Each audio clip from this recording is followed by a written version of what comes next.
Tramp payshanba kungi murojaatida haqiqatan ham katta yangilik haqida gapirar ekan, mamlakat yordam kerak deb yordamdi. Seshanba kuni Tramp jurnalistlarga payshanba oqshomida aytadigan asosiy nutqi uning 2020-yilgi saylovlar haqidagi uzoq vaqtdan beri qo'llab-quvvatlanmagan shikoyatlari va bir nechta boshqa narsalarga tegishli ekanligini aytdi. Bu haqiqatan ham katta yangilik va bizning mamlakatimiz shakllanishi kerak. Lekin biz payshanba kuni haqida gaplashamiz.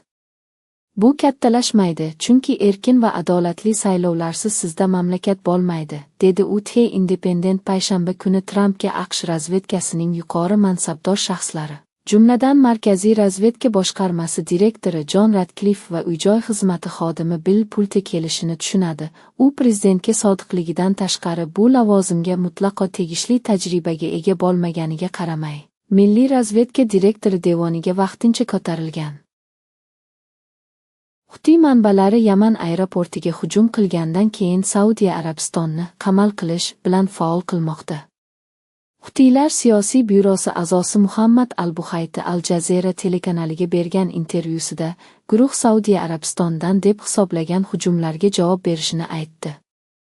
Ularning parvozlar kelishi yoki uchib ketishiga yo'l qo'ymaslik uchun Sana aeroportiga hujum qilishga tayyorligi Yamanga o'z aeroportlariga zarba berish va xuddi bizga qilganidek ularni qamal qilish huquqini beradi, dedi al-Buhayti.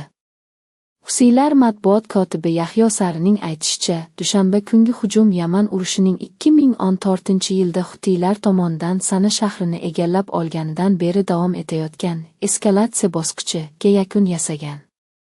Bu haftadagi zo'ravonliklar iyul oyining boshida Hudidada Husiylar va hukumat kuchlari o'rtasidagi to'qnashuvlar ortidan sodir bo'ldi va 4 yildan beri davom etayotgan nisbiy kelishmovchilik bilan tahdid qilmoqda. Oldin Rossiya-Ukraina urushi, Yevropaning yangi ballistik raketa qalqoni rejasi nima? Chizma ehtiyotkorlik bilan, sof mudofaa, lekin kontekst shubhasiz. Rossiyaning Ukrainaga qarshi ballistik raketa kampaniyasi Yevropaning mudofaasi qanchalik nozikligini, AQShda ishlab chiqarilgan to'xtatuvchilari qanchalik kam va qimmatga aylanganini va qit'aning Washingtonning xayrixohligiga qanchalik bog'liqligini ko'rsatdi. Mana, yangi koalitsiya aslida nimani rejalashtirayotgani va buni qanday qilishni rejalashtirmoqda. Bu e'lon 2025-yil martidan beri Ukrainaga harbiy yordam ko'rsatishni muvofiqlashtirib kelayotgan va har qanday yakuniy tinchlik bitimi uchun xavfsizlik kafolatlarini rejalashtirayotgan Buyuk Britaniya va Fransiya boshchiligidagi 35 davlatdan iborat ancha katta guruh bo'lgan Irodalar koalitsiyasi sammiti arafasida e'lon qilindi. Parij yig'ilishida 25 ga yaqin davlat va hukumat rahbarlari ishtirok etdi. Unda qurol-yarog' yetkazib berish, Rossiyaga nisbatan sanksiyalar bosimi va qishgacha Ukraina energetika sektorini qo'llab-quvvatlash ham muhokama qilindi. Jest Kongodirda Ebola epidemiyasi rasmiy ma'lumotlardan 2 baravar ko'p bo'lishi mumkinligi haqida xavfsizlikmoqda. Mintaqaga tashrif buyurganidan so'ng, Jahon Sog'liqni saqlash tashkilotining favqulodda vaziyatlar dasturi ijrochi direktori Chikve Ixekveyazu olimlarning aksariyati tibbiy markazlarda emas, balki oilaviy muhitda sodir bo'lganini aytdi.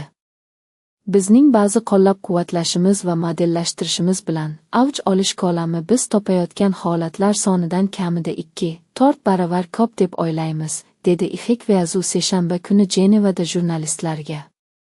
12 iyul holatiga ko'ra, epidemiyadan zarar ko'rgan hududlardagi Ebola davolash markazlarida 727 nafar bemor davolanmoqda. Ekspertlarning fikricha, bu qit'ada qayd etilgan eng tez rivojlanayotgan Ebola epidemiyasi.